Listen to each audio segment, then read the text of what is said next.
words come to mind when someone says taxes? Boring? Tedious? Difficult? Obscure? Confusing? Complicated? Mind-numbing.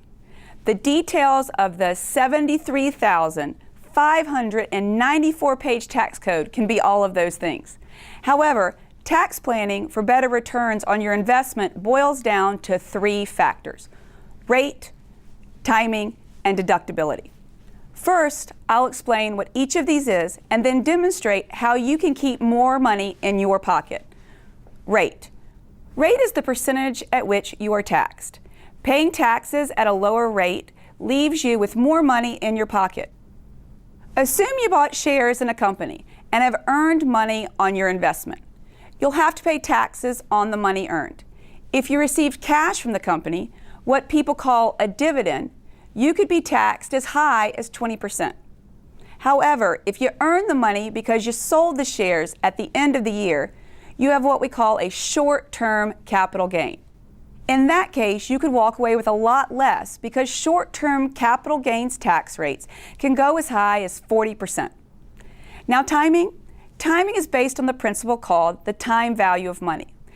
As long as your tax rate does not go up, the longer you can delay paying taxes, the more money you will have at the end. Let's assume you earn 10% every year for 10 years on a $1,000 investment.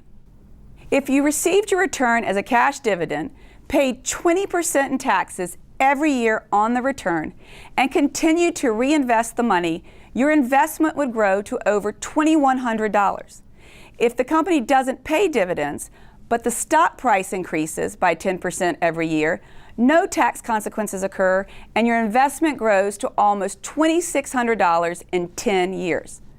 When you sell the stock at the end of the 10 years, you have what we call long-term capital gains rates, which are taxed at 20%, leaving you just under $2,300. In this situation, you pay the same tax rate as when the return was paid as a dividend, but you end up with more cash in your pocket because you don't pay the taxes for 10 years.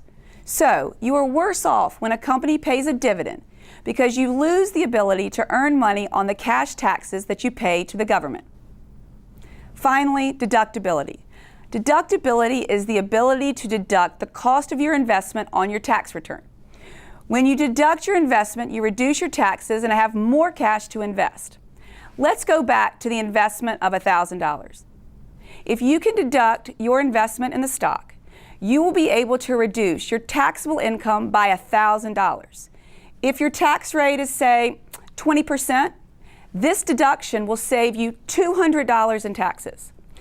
It is as if the government contributed to your investment by providing an extra $200. Every tax plan, no matter how complicated, boils down to at least one of these 3 factors. Many contain all 3. So let's see how much we could earn without considering rate, timing, or deductibility.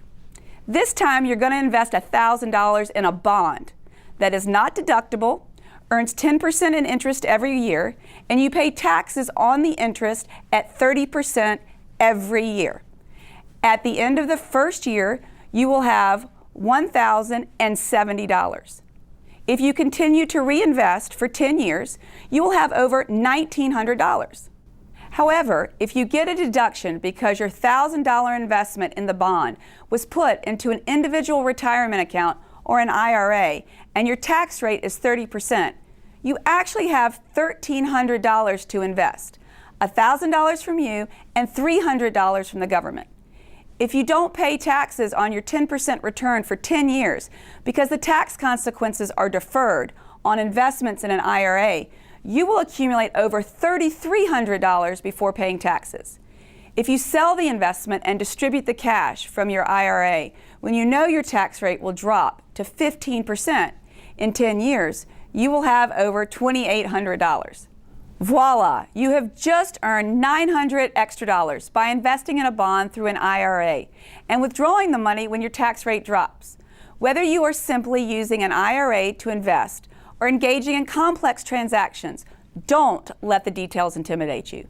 Simply remember that the government is your silent partner in all investments that you make, and your share of the partnership profits is affected by three factors. Rate. What percentage of the profits do you have to pay your partner? Lower is better. Timing. When do you have to pay your partner his percentage of the profits? Later is better. Deductibility. Is your partner willing to contribute to the investment? Yes is better.